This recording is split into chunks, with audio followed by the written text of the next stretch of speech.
far as guests go, I couldn't imagine a more iconic duo to have on together here on Not Sam Wrestling. So, without further ado, ladies and gentlemen, the Brothers of Destruction are here. The Undertaker and Kane. How are you guys? Well, first off, let me just say you can't refer to him as Kane anymore. He prefers Mr. Mayor. No, I even don't. even I gotta call him that. That's not true. You are juggling, it looks like, between, I mean, especially with all this going on with the Brothers of Destruction documentary, with Survivor Series around the corner, and all this talk about The Undertaker, and of course you being interwoven into that story at the same time trying to be the mayor.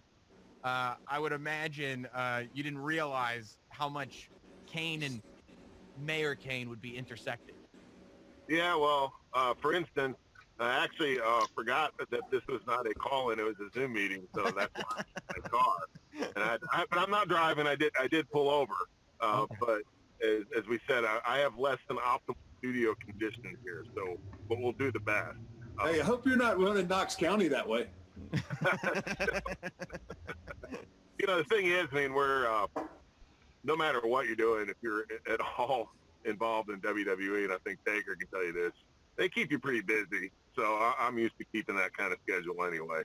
Yeah, just at any moment. Look, you can go and be the mayor, but we're not done with Kane. Just know.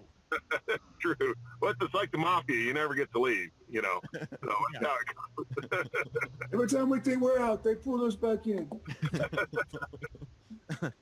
Was there any, Kane, on your part, like this build? Like I was going through and watching some of the promos that led up to this thing, and I'd forgotten. Like I knew it was a long build, but I'd forgotten that really the story starts getting told in like May of '97, like a month or so after Undertaker has won the title, and you're not there until October. And along the way, like it's pretty heavy. May, April, June, there's a lot of talk about Kane, but pretty quickly after that, Undertaker's in this big match with Bret Hart at SummerSlam. Undertaker's working with Shawn Michaels now, and you're sitting there watching, and he's like, there's plenty of stuff going on in WWE. Was there ever a concern that this wasn't going to get played out the way we had initially planned on it getting played out? No, on my part there wasn't, because I knew that was the plan. Was really to plant those seeds and then to go away from it, and it was executed to perfection. And I mean, when I made my debut, I mean that was, of course, the first time that people saw Kane. But my debut, as you said, had actually been months earlier when you first started talking about Kane and Paul Bearer, telling the story, and then of course Undertaker. You don't know quite what's going on, but you know that there's something going on, and it was just done, I think, as well as it could have been. So no, there was never any trepidation on my part or anxiety that we weren't going to pull this off. Or sometimes the scheduling was that always happens, right? Where things get pushed back, or someone gets hurt, or you need to fill something in. But I knew the long term that's where it was going to end up. It's interesting because nowadays we could never tell a story like that again, because it would be all over the internet and everybody would already know about it. And they knew who Kane was and all that sort of thing. And, so I guess that's the advantage of doing it in the the curtain being pulled back on the business days, is that we were actually able to tell a story and throw this enormous curveball, this enormous swerve that no one ever saw coming until it actually hit. And was the plan always to go, like, you're going to debut in October, but then you guys aren't really, you're not going to have any matches at all. We're going to go all the way to WrestleMania. Yeah, I don't know if the plan was always to debut in October, but yeah, the deal was that then we wouldn't touch again, and we wouldn't have a match again until WrestleMania. So it was the debut and then the build towards WrestleMania after that. So yeah, we had to work through the whole thing, right? So this is my brother that I thought was gone, right? So you had to tell that whole story, like, okay, this brother that I thought was dead is now alive. I don't want to fight him. I want to make up and be these brothers. And, Big Man wasn't having it, and he's got Paul Bearer stirring it up. So there was that long period of time, where I'm trying to reconcile, and Kane is completely out for revenge. But honestly, I think it's absolutely the best debut ever, and I think just the depth of all those angles that I was in. Paul Bear's back there chirping about he's alive and all that, but the angles that I were in were so deep. Yes. Mankind, Bret Hart, Shawn Michaels. So you don't really think about what it's there. It's like Glenn said, there's a seed planted, but these angles you can tell, like, okay, we're building up to, when you look at it, it's like Hell in a Cell. We had outside interference from Triple H, and so Hell in a Cell made sense, right? Because, okay, there's been all these times where they've saved Shawn, and now he's in Hell in a Cell. There's no way out. Undertaker's beating Shawn. Undertaker's gonna, and boom, it was just so perfect. I mean, that is a perfect storm all the way through, and that's why I think people too were caught so off guard, because I beat the living crap that night out of Shawn, and they thought, they thought, oh, this is going to be it for him. And then right at the end, where he can't get up anymore, and he's a bloody, beaten, battered mess, who comes out and ruins the whole night? Kane. Kane. It's got to be Kane. I think that's one of the most important things, is actually the fact that WWE did go away from the Kane story into all those different stories.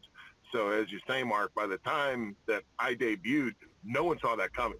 The only people in the entire world who saw that coming were, me, you, Vince, John, Bruce Pritchard, and the other folks actually involved in the storyline. No one else saw it coming. I mean, it was if anyone had breathed a word of that, it would have just really diminished the impact if they knew it. One, you would have got someone would have got their ass kicked, then they would have got fired. So, I think the other thing that people forget about that Bad Blood Hell in a Cell match, I mean, everybody associates it now so much with Kane, and everybody associates Shawn and Bret the next month so much together that people just in their heads, like you forget that there was ever any question that this is where it was leading. But realistically, in October of '97, Undertaker hadn't gotten the revenge rematch after losing the title to Bret at SummerSlam, and that was a #1 contenders match. So it actually logically made sense that the Undertaker was going to beat Shawn and go on to Survivor Series, and that we were going to see Bret and Undertaker, and that's the direction we're going until Kane shows up. Yeah, it was just such great storytelling, and Glenn mentioned it too. Like we were able to do that back then, and it was so good. Like I've already used the analogy. It was a perfect storm. It really was, and it caught people off guard. And no one's looking for Kane. They're looking like, oh man, Shawn's done. Taker's going with Bret. It was just so good. So proud of it, man. Really. Yeah, you almost think that the Kane story is like, oh, I guess they forgot about the Kane story. I guess they're not doing that anymore. Which has happened before. Yeah, sure. That's actually what everybody wanted, was for the entire world to forget about the Kane story until, bam, there it was. Until it was time for the Kane story. If it had been anything less than that, I mean, if anything had given that away, it just wouldn't have worked. And I think, too, it's really important to think about the amount of talent in WWE at that point in time. And you had all these storylines that were running parallel and crossing over and going all these different ways. So you could do that, too, because, frankly, if Kane had never showed up, it would have been a disappointment for me in my career, but overall at WWE, because we had all this stuff going on with all these top stars, no one would have even noticed. And that probably actually helped things a lot, because some people probably thought, the whole Kane deal didn't work out, and they just forgot about it and left it to die. And then all of a sudden, bam, there it was. Yeah. So good. Did you, Kane, did you practice at all ripping the door off the cell? Because I was rewatching that too, and I was thinking to myself, this whole thing is disintegrated if that door doesn't come off like that. I was a lot stronger back then. I didn't have to practice it. I just tore it off. Dude, he had so much adrenaline, that door was coming off one way or another. I could have run through that door. It wouldn't have stopped me. Dude, I'm just hoping that he gets some of that adrenaline out before he gets a hold of me. Yeah. How much of a blessing was it that this story, because really, I mean, for the Kane story to work, all the things that we've talked about have to be in play.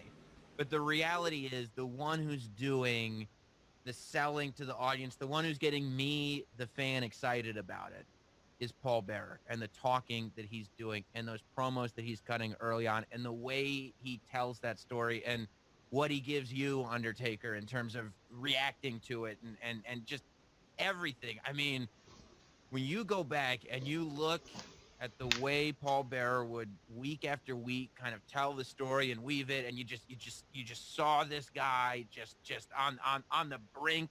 Everything around him that he had so carefully put together was falling apart, and now he was exposing this story. And I mean, to me, Undertaker, you talked about Paul Bearer, and you kept talking about him as a character in the documentary that just came out on the network. And I mean, it's the best way to describe him, because I don't even think you put him in the category of manager. You don't list him with the manager. No. You list him as that character. And he did this stuff that was so over the top.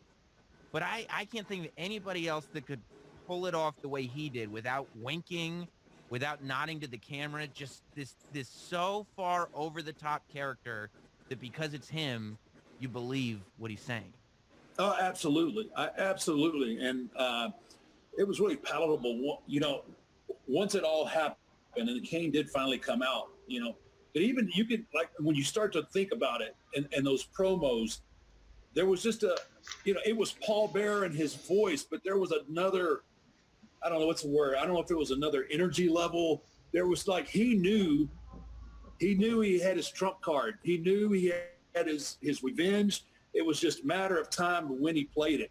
And so vital in the setup. And like I said, everything was done so well that Undertaker's involved in all these other things, but Paul was always just dropping those little seeds, man. And, you know, and then once it happened and then you look back at all of it, then you're like, wow, he told you what was going to happen and you didn't, you know? Yeah. And it's like, just honestly, I mean, not pat ourselves on the back, but it really just storytelling at its finest at every level. And it started with Paul, because he had to sell a bill of goods that nobody had any clue what it was. Yeah. And just believe you, just going like, I guess the Undertaker really shouldn't have set his face on fire. I guess he should have set his face on fire. I mean, you know, I told him I was sorry later on, but He always held a grudge, man. You know, that's the way he was. Yeah. And I think what's interesting too and very helpful was normally in our business when we think of characters and gimmicks and personas, you know, it's like someone and their personality turned up to 11, right? Mm-hmm. And with Undertaker, Paul Bearer, and Kane, they were actually characters, and we were able to pull people into an alternate reality, into a different world. You know, It wasn't just WWE. It was like this you know, this landscape and this mythology that had been created, and that's very unique too, as far as when you think about storytelling and the art of theater. You know, you're literally able to transport people into something different, right? And if the characters, if there's anything, you know, it's like with the Magic Act, if the people can see the wires, the whole illusion dissolves, right? And with Paul Bearer and with Undertaker, they never saw that. And despite the fact you're in this live theater and this live art form, the performances were so convincing that people just you know, got involved and never questioned the fact that, you know, this is not what you see in the rest of WWE. You know, we sometimes take liberties with reality, but this is going way further than that, and it worked. And I think that's to the people involved. character. I don't think, honestly, in the heyday of all that, not sorry to cut you off, I don't think people even looked at us as characters. No. Yeah. You know what I mean? I mean, in a character-based world, and all three of ours were over the top. I don't think people looked at us like, that's just them. That's just who they are. They're not trying to be something that they're not. That's a dysfunctional family, you know. And I swear, I really do, especially in that time period, the early time period there. I think that's the way we were perceived. We were an entity all under our own in a world of over-the-top characters. We were the, we were over the top, but everybody thought that's kind of normal. They just, That's true too. It's like we're the most over the top, but like you said, also dealing with the sibling rivalry that everybody could probably relate to, maybe. Oh yeah, everybody, yeah, absolutely. Yeah, when you see the chaos and the anarchy that Kane, the Undertaker, and Paul Bearer unleash, that's the only thing that people can relate to, because they're like, yeah, that's like Thanksgiving at my house too. Yeah, Just on a much bigger scale, like bigger and more fire. more fire. Like, You guys go to WrestleMania. You have that match at WrestleMania. What's the feeling after that match? Because that match, I feel like, is, okay, we've told the story. This is what we came here to do. Now it's time to just hit the ground running and see what happens next. Do you guys know? Okay, well, clearly we've done WrestleMania. We're going to do a match where one has to light the other one on fire after this. So we're like, where do you go from there? Or is That's that a natural progression. Yeah. Right? I mean, come on. What else are you going to do? How are you going to tell me? It's like you got these two, these two killers, and they're both a little morbid, and what are you going to do? Well, we can't just have a cage match right out of everybody does that. Our whole story is based around fire. Yeah, exactly. Huh. Okay, who wants to pitch this to them? do you remember how We're gonna light one of you on fire. Yeah. I don't. How did that come about? Because I don't actually recall. I was so happy with the WrestleMania match, and also, very very happy that the whole thing didn't end there. Right. Hey, and of course not only the Inferno match, but then just all the stuff after that. But how did the Inferno match? It was a couple of weeks before they said anything about it, wasn't it? Yeah, I'm not positive. That has Michael Hayes written all over it. Of course, yeah. But that's I wish I remembered. I just remember getting it pitched and wait a minute. Yeah. You're gonna wait. The ring is going to be on fire. Mm-hmm. The ropes are going to be on fire. Mm-hmm. And the only way to win is light your opponent on fire. Yeah. All right, I'm in.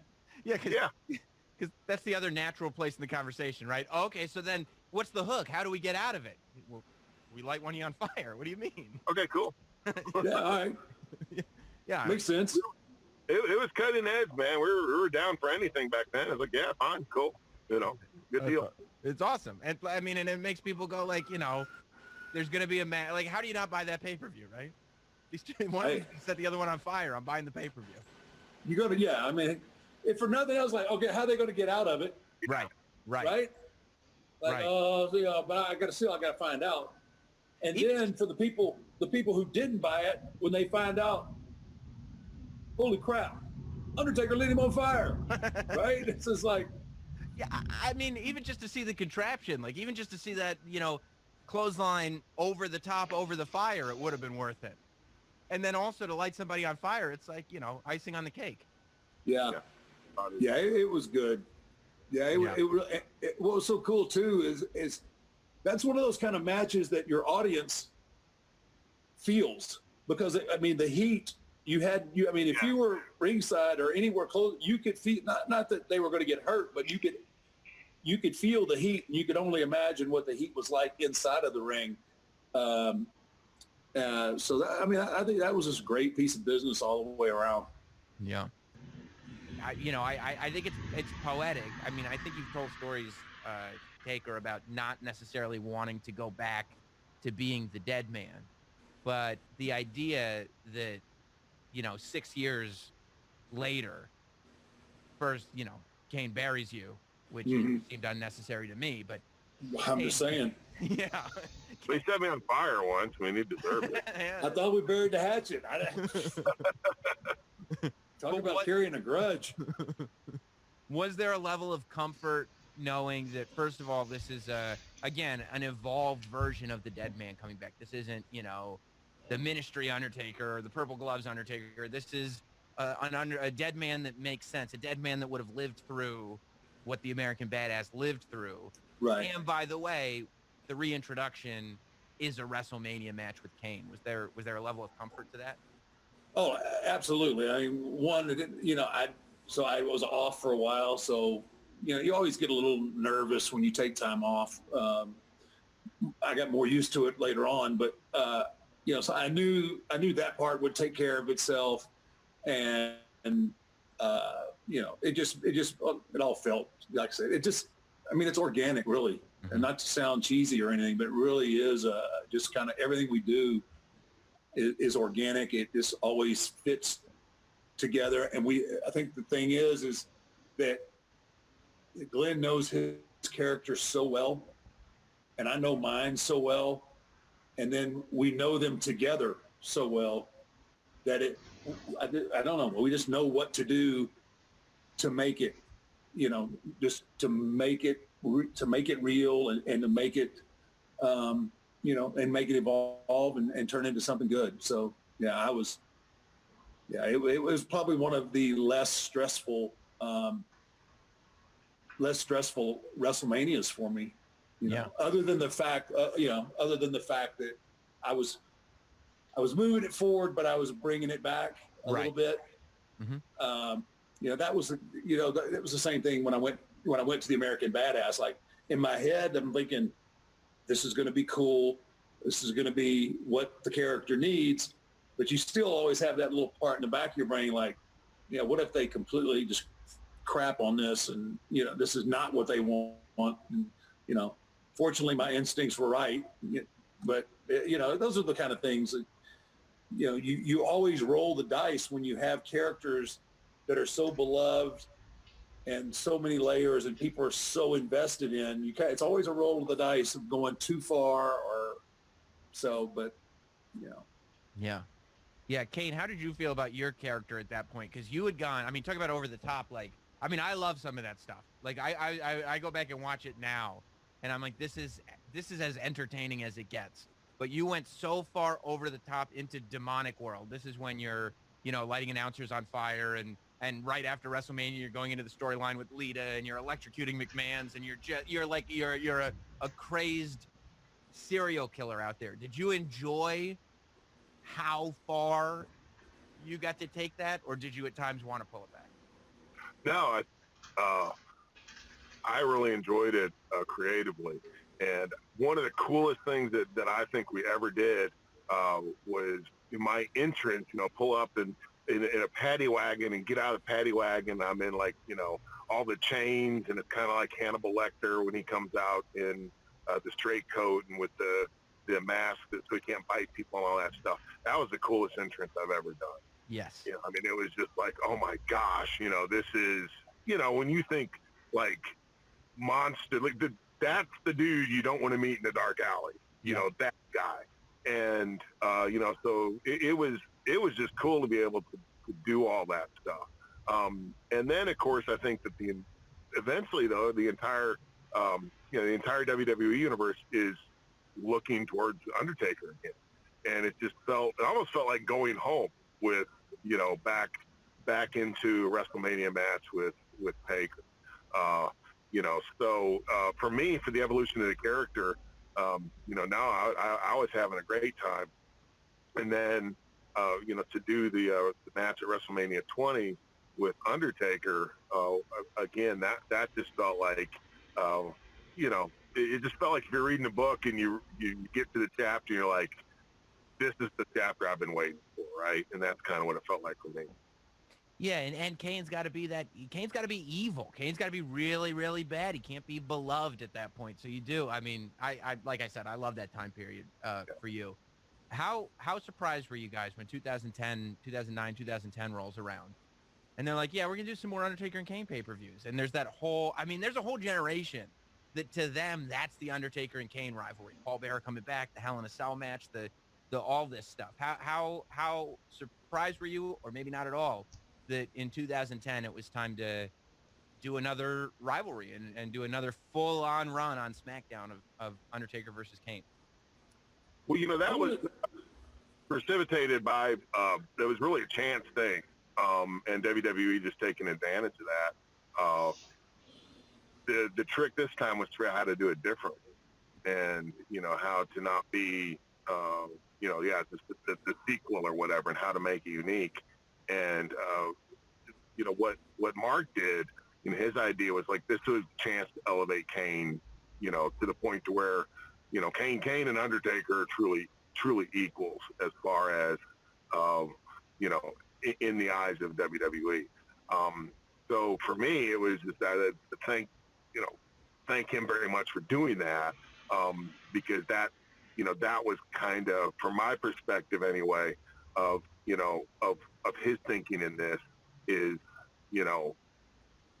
how do you get Kane, to really be the equivalent of the Undertaker, which was no small feat because we had this long history before. So I guess the biggest challenge though is, how do we make this different? How do we make it unique this time? No, I didn't have any doubt that we could make it good and make it relevant again. It was just, like I said, it was just being creative, and then just changing the narrative from what people had seen early on, and that was Kane dominating the Undertaker, and it was just like, ooh, okay, I guess little brother finally caught up to big brother. Now he's going to pay the price now, and it was fresh and new all again. It's just, hell, we may have another run. I wouldn't be surprised at this point. I would not be surprised, although Kane does have a day job at this point, so we'll see. I can't thank you guys enough for giving me this time today. Of course, the Brothers of Destruction, the documentary where you get to just witness Kane and Undertaker tell the story of them and what Undertaker, you've called as the greatest story ever told, and I think so. I mean, forever. It's tough to judge